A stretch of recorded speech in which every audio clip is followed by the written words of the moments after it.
அனைவருக்கும் வணக்கம். Welcome to our channel பொற்காலம். இன்று வியாழக்கிழமை ஜூன் 6ஆம் தேதி வைகாசி அமாவாசை.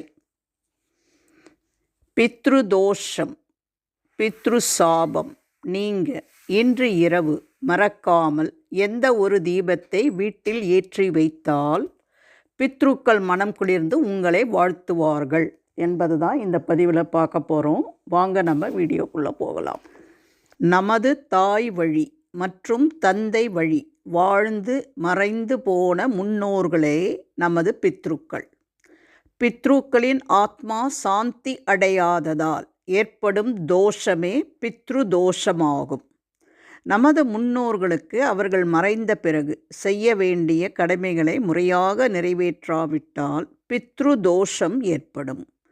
பித்ருக்களின் சாபத்திற்கு நாம் ஆளாக நேரிடும்.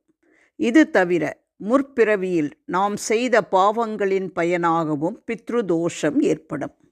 ஒரு குடும்பத்தில் ஒருவருக்கு பித்ரு தோஷம் இருந்தாலும் அது அந்த குடும்பத்தில் உள்ள அனைவரையுமே பாதிக்கும்.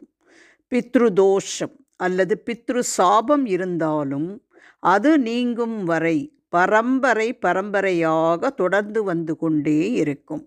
அதற்குரிய பாதிப்புகளும் அவர்கள் குடும்பத்தில் தொடர்ந்து கொண்டே இருக்கும். பித்ரு தோஷம் எதனால் ஏற்படுகிறது? ஒருவர் முற்பிறவியில் தாய் தந்தையரை கவனிக்காமல் இருப்பது, உடன் பிறந்தவர்களை கொடுமைப்படுத்துவது, கரு சிதைவு செய்தல். இந்த காரணங்களுக்காக பித்ரு தோஷம் ஒருவருக்கு வாழ்க்கையில் ஏற்படுது. நம்முடைய குலம் தழைக்க, குலம் நன்றாக வாழ்வதற்கு, எதிர்பாராத ஆபத்துக்களை நம்மிடம் வராமல் தடுப்பதற்கு முன்னோர்களுடைய ஆசீர்வாதமும் குலதெய்வத்தினுடைய ஆசீர்வாதமும் நமக்கு கட்டாயம் தேவை. தினந்தோறும் இறை வழிபாடு செய்யும் பொழுது முன்னோர்களை நினைத்து அவர்கள் நம்ம மறக்கலை என்பதற்காக ஒரு நன்றியை தெரிவிச்சுக்கணும். குலதெய்வத்தின் பெயரை உச்சரித்து குலதெய்வத்தையும் தினந்தோறும் நினைவு கூர்ந்து கொண்டே இருப்பது நல்லது. இது வாழ்நாள் முழுவதும் உங்கள் வாழ்க்கையை நல்லபடியாக வழிநடத்தி செல்ல துணை புரியும் ஒரு சிறப்பான வழிபாட்டு முறை. இப்போ இன்றைக்கி வைகாசி அமாவாசையாக இருக்கிறதுனால முன்னோர்களுடைய ஆன்மாவை தீபச் சுடரின் மூலம் நம்மால் உணர முடியும். நம்முடைய முன்னோர்களின் ஆத்மாக்களும் தீபச் சுடரில் காட்சி தந்து நமக்கு ஆசீர்வாதத்தை வழங்க முடியும். அதனால் இன்னைக்கு இரவு நீங்கள் ஒரு தீபத்தை ஏற்றி வைத்து முன்னோர்களுடைய வாழ்த்துக்களை பெறணும். அந்த தீபம் மண்ணால் செய்யப்பட்ட அகல் தீபமாக இருக்கிறது நல்லது. நல்லெண்ணெய் ஊற்றி பஞ்சு திரி போட்டு தீபம் ஏற்ற வேண்டும். இரவு நேரத்தில் வீட்டில் ஏதாவது ஒரு மூலையில் ஒரு தாம்பால தட்டை வச்சு அதன் மேலே மண் அகல் தீபத்தை வச்சு எண்ணெய் ஊற்றி திரி போட்டு தீபத்தை ஏற்ற வேண்டும்.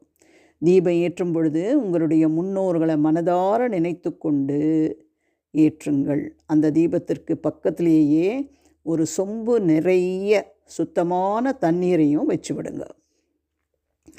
இரவு முழுவதும் அந்த தண்ணீரும் அந்த தீபமும் அப்படியே இருக்கட்டும். எண்ணெய் தீரும் வரை தீபம் எரிந்து குளிர்ந்தால் தவறு ஒன்றுமே கிடையாது. அன்றைய இரவு உங்களுடைய முன்னோர்கள் அந்த தீப ஒளியின் மூலம் உங்களுடைய குடும்பத்திற்கான ஆசீர்வாதத்தை மனம் குளிர்ந்து வழங்குவார்கள். அவங்களை நினைத்து அந்த தீபத்தை தொடர்ந்து நீங்கள் அமாவாசை இரவில் ஏற்றலாம். அப்படி இல்லைன்னா மாதத்திற்கு ஒரு முறை உங்கள் சௌரியப்படி ஒரு இரவில் நீங்கள் இந்த தீபத்தை ஏற்றுங்க. உங்கள் ஜாதக கட்டத்தில் இருக்கக்கூடிய பித்ரு தோஷத்தால் ஏற்படக்கூடிய கஷ்டங்கள் படிப்படியாக குறைய ஆரம்பிக்கிறத உங்களால் உணர முடியும். வீட்டில் எல்லாரும் தூங்கின பிறகு யாராவது ஒருத்தர் மட்டும் இந்த தீபத்தை ஏற்றி வச்சுட்டு தூங்க சென்று விடுங்கள். நீங்கள் உறங்கும் இடத்துல இந்த தீபத்தை ஏற்றி வைக்காமல் ஹால்லையோ இல்லை உங்கள் வீட்டு பால்கனிலேயோ இல்லை திண்ணப்பகுதியிலையோ இந்த தீபத்தை ஏற்றி வைத்தான் தவறில்லை. இந்த தீபத்தை தெற்கு நோக்கி ஏற்ற வேண்டும். உங்கள் ஜாதக கட்டத்தில் பித்ரு தோஷம், பித்ரு சாபம் இல்லை என்றாலும் உங்கள் வீட்டில் தொடர்ந்து கஷ்டங்கள், தீராத துயரங்கள் இருந்து கொண்டே இருக்கிறது என்று நீங்கள் நினைக்கும் பட்சத்தில் நீங்களும் இந்த எளிய பரிகாரத்தை செய்யலாம். முன்னோர்களின் ஆசீர்வாதம் கிடைத்து அவர்களின் மனம் குளிர்ந்து உங்களை ஆசீர்வதித்து உங்கள் வாழ்க்கையில் வரக்கூடிய பல பிரச்சனைகள் காற்றோடு கரையும் கற்பூரம் போல என்று முழு நம்பிக்கையோடு இன்று இரவு இந்த தீபத்தை ஏற்றி வைத்து முன்னோர்களின் ஆசீர்வாதத்தை அனைவரும் பெற வேண்டும் என்று நானும் உங்களை கேட்டுக்கொள்கிறேன். வேறு ஒரு அற்புதமான பயனுள்ள பதிவோடு உங்களை சந்திக்கும் வரை விடைபெறுகிறேன். நன்றி, வணக்கம்.